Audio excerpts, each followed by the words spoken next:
ಮೊದಲು ಭೇಟಿ ಆದಾಗ ನಿಮ್ಮ ಮನೇಲಿ ಇಷ್ಟು ಸಮಸ್ಯೆ ಇದೆ, ನಿಮ್ಮ ಮನಸ್ಸಲ್ಲಿ ಇಷ್ಟು ನೋವಿದೆ ಅಂತ ನನಗೆ ಊಹೆನೂ ಇರಲಿಲ್ಲ. ಆದರೆ ನಿಮ್ಮನ್ನು ಮದುವೆ ಆಗಿ ಮನೆಗೆ ಬಂದ ಮೇಲೇ ಗೊತ್ತಾಗಿದ್ದು ನಿಮ್ಮ ಸುತ್ತ ಬರೀ ಸವಾಲೇ ಇದೆ ಅಂತ.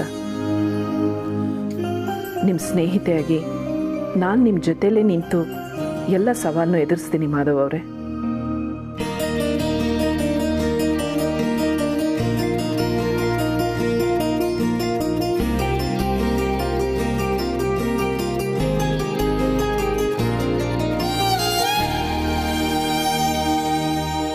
ಏನೋ ಸರ್ಪ್ರೈಸ್ ಅಂದ್ರಲ್ಲ, ಏನಿರ್ಬಹುದು?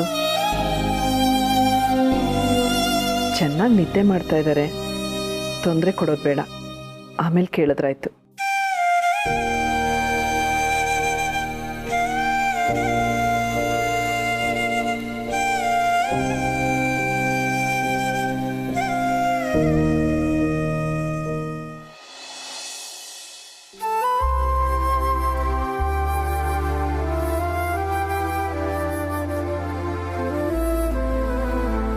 ಮನಸ್ಸಲ್ಲಿ ಏನು ಅನ್ಕೋತಿದ್ದೀರಾ ಕೇಳಿ, ಪರವಾಗಿಲ್ಲ. ಅಯ್ಯೋ, ನಿಮ್ಗೆ ಹೆಂಗೆ ಗೊತ್ತಾಯ್ತು? ನನಗೆ ನಿಮ್ಮ ಮನಸ್ಸಿನ ಮಾತು ಗೊತ್ತಾಗುತ್ತಲ್ಲ, ಕೇಳಿ. ಏನೋ ಕೇಳಬೇಕು ಅಂತಿದ್ದೀರಲ್ಲ? ಏನಿಲ್ಲ, ರಾತ್ರಿ ಏನೋ ಸರ್ಪ್ರೈಸ್ ಅಂದ್ರಿ. ಇನ್ನೊಂದು ಸ್ವಲ್ಪ ಹೊತ್ತಲ್ಲಿ ಗೊತ್ತಾಗುತ್ತೆ. ಮನೆಗೆ ಯಾರಾದರೂ ಬರ್ತಾ ಇದ್ದಾರಾ? ಮತ್ತೇನಿರ್ಬೋದು? ಏನಾದರೂ ಸ್ಪೆಷಲ್ ಅಡುಗೆ ಮಾಡ್ತಾ ಇದ್ದೀರಾ? ನನಗೆ ನಿಜವಾಗ್ಲೂ ಏನು ಅಂತ ಗೊತ್ತಾಗ್ತಾ ಇಲ್ಲ, ದಯವಿಟ್ಟು ಹೇಳಿ. ಹೇಳಿದ್ದೀನಲ್ಲ ಸರ್ಪ್ರೈಸ್ ಅಂತ, ನೀವು ತುಂಬ ಟೆನ್ಷನ್ ಮಾಡ್ಕೋಬೇಡಿ. ನಿಮಗೆ ತುಂಬ ಖುಷಿ ಕೊಡುವಂಥ ಸರ್ಪ್ರೈಸ್.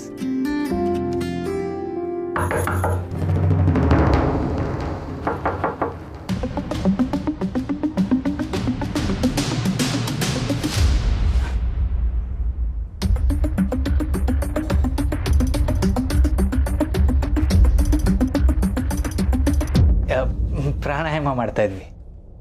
ನಾನೇನು ಕೇಳೇ ಇಲ್ವಲ್ಲ. ಸಾರಿ, ಮಲ್ಕೊಂಡಿದ್ರೇನೋ ಡಿಸ್ಟರ್ಬ್ ಆಯಿತು ಅನ್ಸುತ್ತೆ. ಇಲ್ಲ, ಆಗಲೇ ಎದ್ದಾಗಿತ್ತು.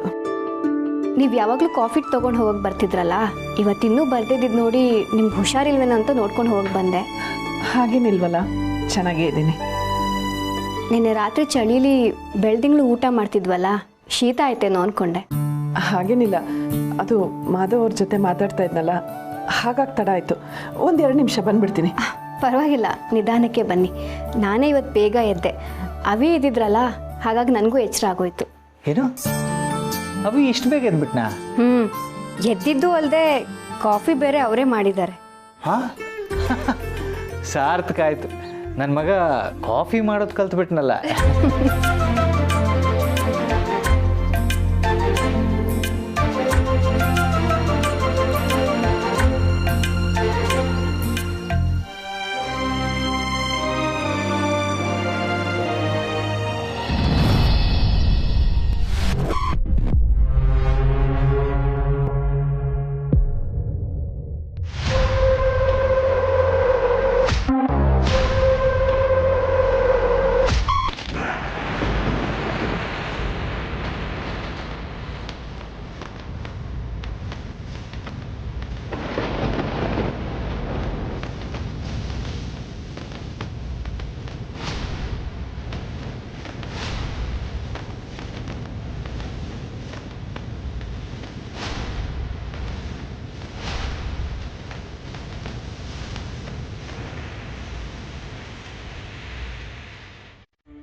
ಕರ್ಮ ಬರುತ್ತೆ.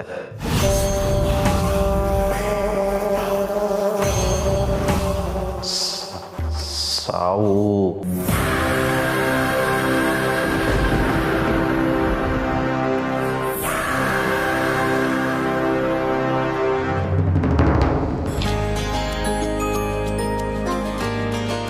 ಮೆಡಿಸಿನ್ ತೊಗೊಂಡೆ ತಗೋ. ಕಾಫಿ ನಿನಗೋಸ್ಕರ ಕಾಯ್ತಾ ಇದೆ. Thank you. ಕಾಫಿ ಮಾತ್ರ ಕಾಯ್ತಿದ್ದ? ಇಲ್ಲಪ್ಪ, ನಿನ್ನ ಗಂಡನೂ ಕಾಯ್ತಿದ್ದ. ಯಾಕೋ? ಕಾಫಿ ಕುಡ್ದಾದ್ಮೇಲೆ ಏನೋ ಕೊಡ್ತೀನಿ ಅಂದಿದ್ರಲ್ಲ ಮೇಡಮ್, ಅದಕ್ಕೆ. ಇದೆಲ್ಲ ಚೆನ್ನಾಗಿ ನೆನಪಿರುತ್ತೆ.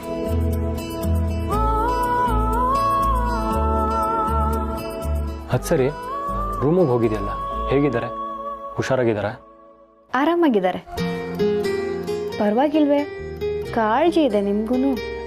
ಯಾರಿಗೆ ಹುಷಾರಿಲ್ಲ ಅಂದರೂ ವಿಚಾರಿಸ್ತೀನಿ ನಾನು, ಅವರು ಅಂತ ಅಲ್ಲ. ಹೌದು, ನಮ್ಮದೇ. ಆದರೂ ನಾನು ಹೋದಾಗ ಅವರಿಬ್ರು ಪ್ರಾಣಾಯಾಮ ಮಾಡ್ತಿದ್ದೀನಿ ಅಂತ ಹೇಳಿದ್ರು. ಅದರಲ್ಲೇನಿದೆ, ನಿಮ್ಮ ಮಾವ ದಿನ ಮಾಡ್ತಾರಲ್ಲ. ದಿನ ಮಾಡ್ತಾರೆ.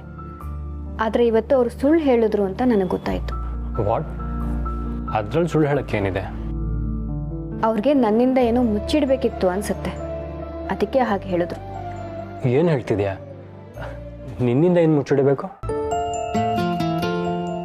ಅದು ಅವ್ರು ಬೇರೆ ಬೇರೆ ದಿಕ್ಕಲ್ಲಿ ಚಾಪೆ ಹಾಸ್ಕೊಂಡಿದ್ರು. ಆಗ್ತಾನೆ ಹೇಳ್ತಿದ್ರು ಅನ್ಸುತ್ತೆ. ನಾನು ಚಾಪೆ ನೋಡಿದೆ ಅಂತ ಪ್ರಾಣಾಯಾಮ ಅಂತ ನನ್ನ ಹತ್ರ ಸುಳ್ಳು ಹೇಳಿದ್ರು. ಇವಳು ಏನು ಹೇಳಕ್ಕೆ ಟ್ರೈ ಮಾಡ್ತಿದ್ದಾಳೆ? ಇಷ್ಟೆಲ್ಲ ಮುಜುಗರ ಮಾಡಿಕೊಂಡು ಚಾಪೆ, ಬೇರೆ ಬೇರೆ ದಿಕ್ಕು, ಅದು ಅವ್ರ ಪರ್ಸನಲ್ ವಿಷಯ. ಪೂರ್ಣಿ ಬಿಡು. ನಾನಿದನ್ನು ನಿಮ್ಗೆ ಹೇಳಬೇಕು ಅಂತಿರಲಿಲ್ಲ. ಆದರೆ ಅವರಿಬ್ಬರು ಮದುವೆ ಮಾಡ್ಕೊಂಡು ಬಂದಾಗ ಒಬ್ಬೊಬ್ಬರು ಒಂದೊಂದು ಥರ ಮಾತಾಡಿದ್ರು. ಆದರೆ ಅವರಿಬ್ರದ್ದು ಪ್ಯೂರ್ ಸಂಬಂಧ ಅಂತ ನಿಮ್ಗೆ ಅರ್ಥ ಮಾಡಿಸೋದಕ್ಕೆ ಹೇಳಿದೆ ಅಷ್ಟೆ. ನಿಮಗೆ ಅರ್ಥ ಆಯಿತು ಅನ್ಕೋತೀನಿ.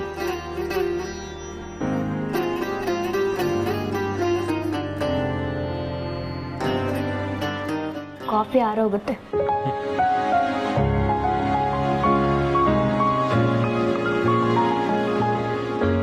ಹಲೋ ಸರ್, ಹಾಗೆ ಹೋಗ್ತಿದ್ದೀರಲ್ಲ? ಅಂದರೆ ಕರುಣೆ ಅನ್ನೋದಿದೆಯಾ ನಿಮಗೆ? ಕರುಣೆನ?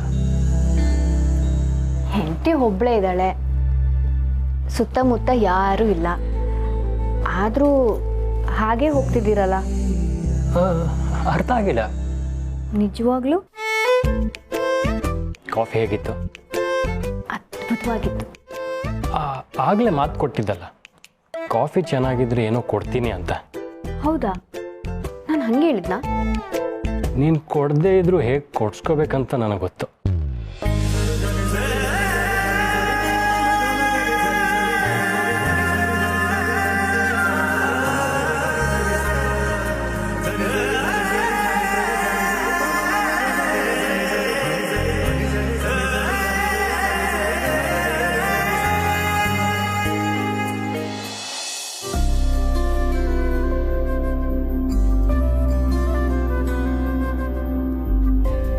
ಇದೇನಾ ಸರ್ಪ್ರೈಸು?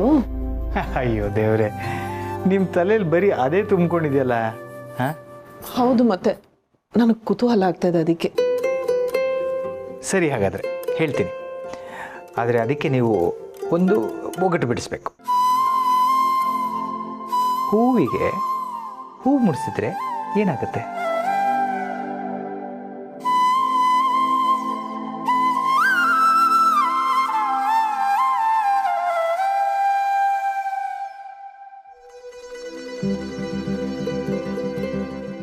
ಬೆಳದಿಂಗಳಾಗುತ್ತೆ. ನಿಜವಾಗ್ಲೂ ನಿಮಗೆ ಹೂ ಮುಡಿಸಿದ್ರೆ ನೀವು ಬೆಳದಿಂಗಳಾಗಿ ಕಾಣ್ತೀರಾ.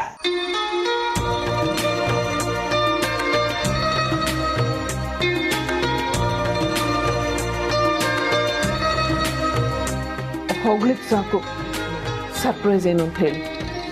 ನೀವು ಒಗಟು ಬಿಡಿಸಿದ್ದಿದ್ರೆ ಹೇಳಿರ್ತಿದ್ದೆ, ನೀವು ಒಗಟು ಬಿಡಿಸ್ಲಿಲ್ಲ.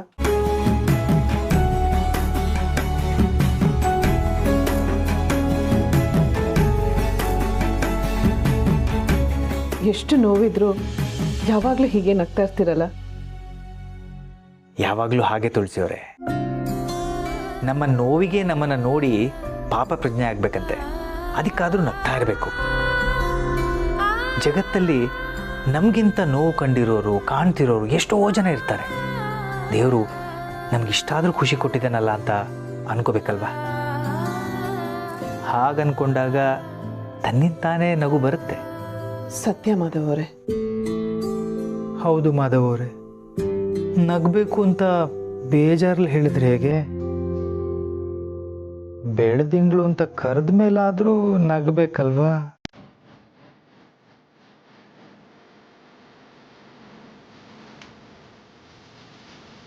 ನಾವಿಬ್ರು ಈಗ ಆಚೆ ಹೋಗ್ತಾ ಇದ್ದೀವಿ. ಆಚೆ ಅಂದರೆ ಎಲ್ಲಿಗೆ? ಅದೇ ಸರ್ಪ್ರೈಸ್. ಮಾವ, ತುಳಸಿಯವರೇ, ಎಷ್ಟೊತ್ತು ಹೂ ಮುಟ್ಕೊಳಕ್ಕೆ? ನೀವು ಬೇಗ ಮುಡ್ಸತ್ತಾನೆ ಮಾವ. ತಿಂಡಿಗೆ ಏನು ಮಾಡೋದು ಅಂತ ಕೇಳಕ್ ಬಂದೆ. ಅದು ನಾವು ಆಚೆ ಹೋಗ್ತಾ ಇದ್ದೀವಿ.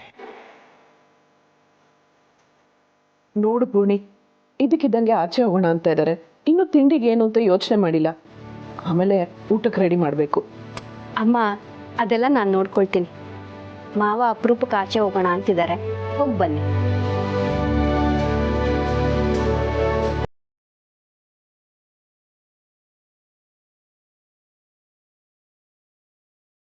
ನಡೀರಿ, ಮತ್ತೆ ಟೈಮ್ ಆಯ್ತಲ್ಲ.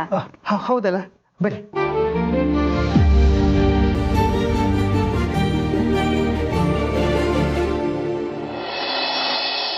ಹಾಕಿ ಮೇಡಮ್.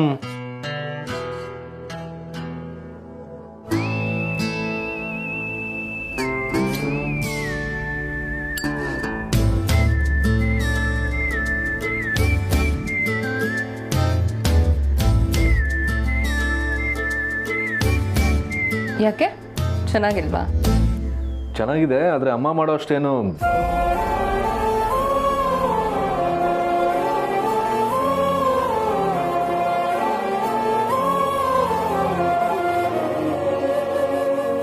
ಮತ್ತೆ ಹೇಗಿದೆ ಮ್ಯಾನೇಜರ್ ಕೆಲಸ?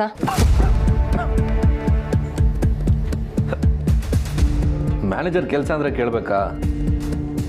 ಕೆಲಸ ಸೂಪರ್ ಆಗಿದೆ. ಹೌದಾ? ಮ್ಯಾನೇಜರ್ ಕೆಲಸ ಅಂದರೆ ಏನೇನೆಲ್ಲ ಇರುತ್ತೆ? ಮಾಮೂಲಿ ಅದು ಇದು ಎಲ್ಲರ ಹತ್ರ ಕೆಲಸ ಮಾಡಿಸೋದು, ಬಾಸ್ಗೆ ರಿಪೋರ್ಟ್ ಕೊಡೋದು, ಒಂಥರ ರಾಯಲ್ ಲೈಫ್ ಅನ್ಕೋ.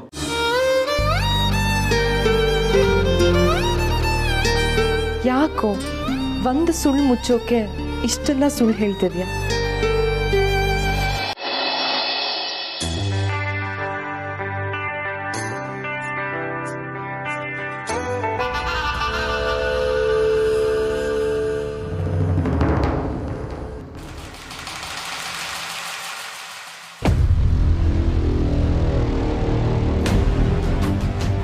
ಅದಕ್ಕೆ ದೊಡ್ಡಪ್ಪ ಇಲ್ಲಿ ಕಾಣ್ತಾನೆ ಇಲ್ಲ.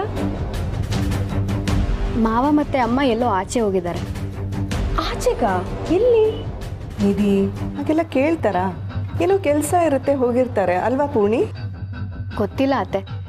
ಮಾವ ಅದೇನೋ ಸರ್ಪ್ರೈಸ್ ಅನ್ಕೊಂಡು ಕರ್ಕೊಂಡು ಹೋದ್ರು.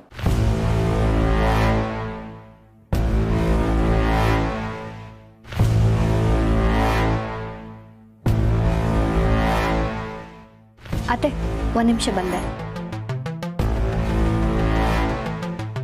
ಏನ್ ಮಾಮ್, ದೊಡ್ಡಪ್ಪ ಎಲ್ಲೋ ಸರ್ಪ್ರೈಸ್ ಅಂತ ಕರ್ಕೊಂಡು ಹೋಗಿದಾರಂತೆ.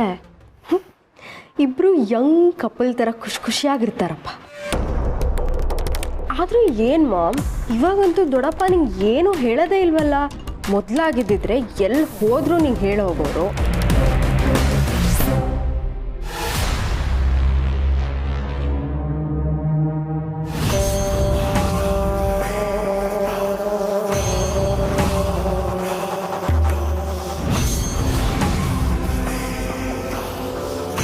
ಪೂರ್ಣಿ, ಇವ್ರನ್ನ ಯಾಕೆ ಕರ್ಕೊಂಬಂದೆ? ಮಾವ ಹೇಳಿದ್ರಲ್ಲ ಅತ್ತೆ, ಇವ್ರು ಊಟ ತಿಂಡಿ ನಮ್ಮ ಜೊತೆನೇ ಮಾಡಬೇಕು ಅಂತ. ಭಾವ ಏನೋ ಹೇಳ್ತಾರೆ ಪೂರ್ಣಿ, ಆದರೆ ನೀನೇ ನೋಡಿದ್ಯಲ್ಲ, ಇವರು ಎಲ್ಲರ ಜೊತೆಯಲ್ಲಿದ್ದಾಗ ಸರಿಯಾಗಿ ತಿನ್ನಲ್ಲ, ಮಾತ್ರೇನೂ ತಗೊಳ್ಳಲ್ಲ, ಏನೂ ಇಲ್ಲ. ಇವ್ರಿಗೆ ರೂಮಲ್ಲಿ ತಿಂದ ಅಭ್ಯಾಸ ಆಗಿದೆ, ಅದಕ್ಕೆ ಅಲ್ಲೇ ತಿನ್ನಿಸಿದ್ರಾಯ್ತು. ಹೇಗೋ ಬಂದಿದ್ದೀರಲ್ಲ ಅತ್ತೆ, ಇಲ್ಲೇ ತಿನ್ನಲಿ ಬಿಡಿ. ನಂದು ಹೇಗೂ ತಿಂಡಿ ಆಯಿತು ಪೂರ್ಣಿ, ಅವ್ರನ್ನ ಕರ್ಕೊಂಡು ಹೋಗಿ ರೂಮಲ್ಲೇ ತಿನ್ನಿಸ್ತೀನಿ. ಇವ್ರ ಬಗ್ಗೆ ಇಷ್ಟೆಲ್ಲ ಕೇರ್ ತೋರಿಸೋ ಸೊಸೆ ಇದ್ರು, ಇವ್ರು ಮಾತ್ರ ಹೀಗೆ ಇದ್ದಾರೆ ನೋಡು. ಹುಷಾರಾಗ್ತಾರೆ ಅಂತ ಡಾಕ್ಟ್ರೇ ಹೇಳಿದಾರಲ್ಲ ಅತ್ತೆ. ಏನು ಸರಿ ಹೋಗ್ತಾರೋ ಏನೋ, ನನಗಂತೂ ನಂಬಿಕೆನೇ ಬರ್ತಿಲ್ಲ. ಅತ್ತೆ ಚಿಕ್ಕ ಮಾವನ ತಿಂಡಿ ರತ್ನನ್ಗೆ ರೂಮಲ್ಲಿ ತರಕ್ಕೆ ಹೇಳು, ಅಲ್ಲೇ ಕೊಡ್ತೀನಿ.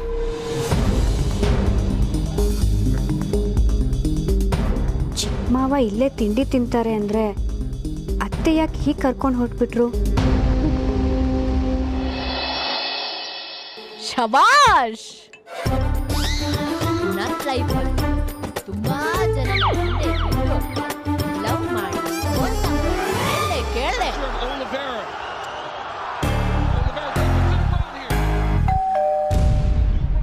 ಓಡೋದವಳೆ, ಯಾರು ಬಂದ್ರು ನೋಡು. ನೋಡೋದೇನೋ, ಬಾಗ್ಲು ತೆಗ್ದೇ ಇದೆ, ಬೆಲ್ ಮಾಡಿದವರು ಒಳಗೆ ಬರ್ತಾರೆ ಇರು. ಚೆನ್ನಾಗಿದೆ. ನಿಮ್ಮ ಮಾವ ಕಂಜೂಸ್ತನದಲ್ಲಿ ಡಬಲ್ ಡಿಗ್ರಿ, ನೀನು ಸೋಮಾರಿತನದಲ್ಲಿ ಡಬಲ್ ಡಿಗ್ರಿ. ಚೋರ್ ಗುರು ಚಂಡಾಲ ಶಿಕ್ಷೆ. ಅದೇ ಬೆಳ್ಳಂಬೆಳಿಗ್ಗೆನೆ ಲಕ್ಷ್ಮೀನಾರಾಯಣರು ಬಂದ್ಬಿಟ್ಟಿದ್ದೀರಿ.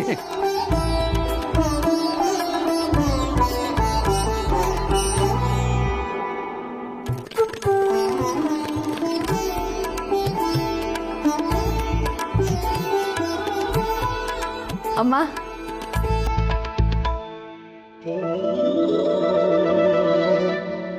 ಅಪ್ಪ,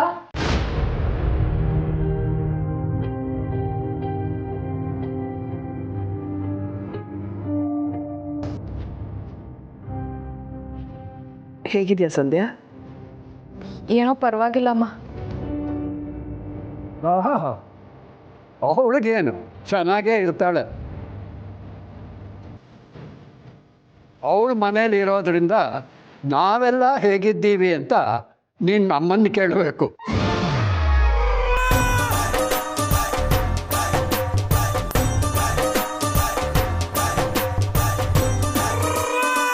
ಅಮ್ಮನ ತಪ್ಕೋಬೇಕು ಅನ್ಸಿದ್ರೆ ತಪ್ಕೊಳ್ಳೋ. ಹೇಗಿದೆಯಾ ಸಮರ್ಥ್? ಇನ್ನು ಹೇಗಿರ್ತೇನೆ? ನನಗೆ ತಿದ್ದಕ್ಕಂತೂ ಅಪ್ಪ ಇಲ್ಲ, ಮುಚ್ಚಕ್ಕೆ ಅಮ್ಮ ಇಲ್ಲ. ಸೊ ಆರಾಮಾಗಿದ್ದೀನಿ.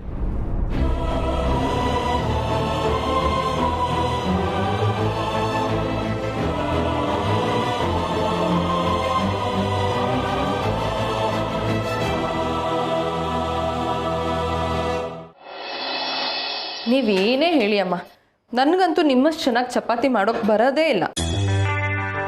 ಏನಿಲ್ಲ, ನೀನು ಚೆನ್ನಾಗೇ ಮಾಡ್ತೀಯ. ಹೋಗ್ತಾ ಹೋಗ್ತಾ ಎಲ್ಲ ಅಭ್ಯಾಸ ಆಗುತ್ತೆ.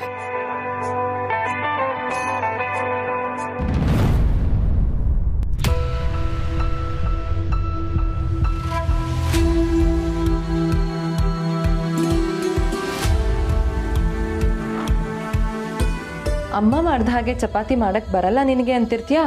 ಈಗ ಅಮ್ಮನೇ ಮಾಡಿದ್ದಾರೆ ಅಲ್ವಾ, ತಿನ್ನು. ನಾನಿವಾಗ ಆ ಥರ ಹೇಳ್ದೆ? ದಿನ ಊಟ ಮಾಡುವಾಗ ಅದನ್ನೇ ತಾನೇ ಹೇಳೋದು ನೀನು.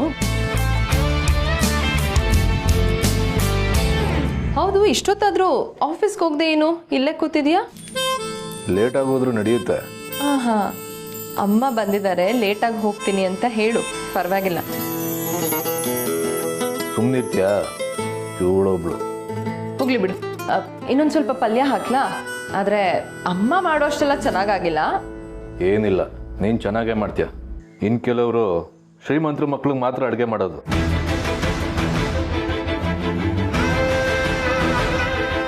ಯಾಕೋ ಪಾಪು ಹಾಗೆಲ್ಲ ಹೇಳ್ತೀಯ? ಇವತ್ತು ನನ್ನ ಕೈಯಾರೆ ಅಡುಗೆ ಮಾಡಿ ಹಾಕಬೇಕು ಅಂತಲೇ ಬಂದಿದ್ದೀನಿ. ಬರುವಾಗ ನಿಂಗೆ ಇಷ್ಟ ಅಂತ ಅವರೆಕಾಳು ತಂದಿದ್ದೀನಿ. ಅವರೆಕಾಳು ಸಬ್ಸಿಗೆ ಸೊಪ್ಪು ಹಾಕಿ ಬಸ್ಸಾರು.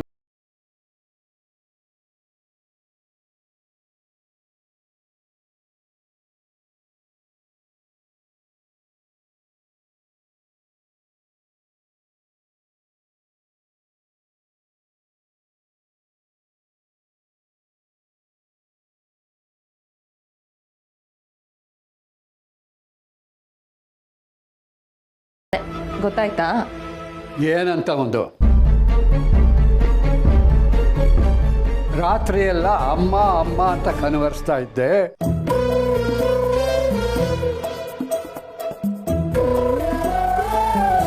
ಬೆಳದಿಂಗಳಲ್ಲಿ ಊಟ ಮಾಡೋವಾಗ ಅಮ್ಮ ಅಂದೆ ಅಂತ ಹೇಳ್ತಾ ಇದ್ದಾನ ತುಳಸಿಗೆ.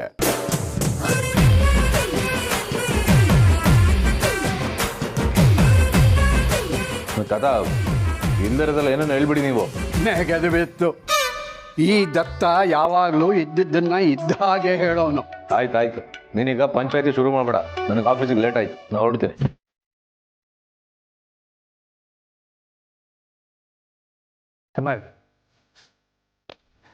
ನಾನು ನಿನ್ನ ಜೊತೆ ಬರ್ತೀನಿ.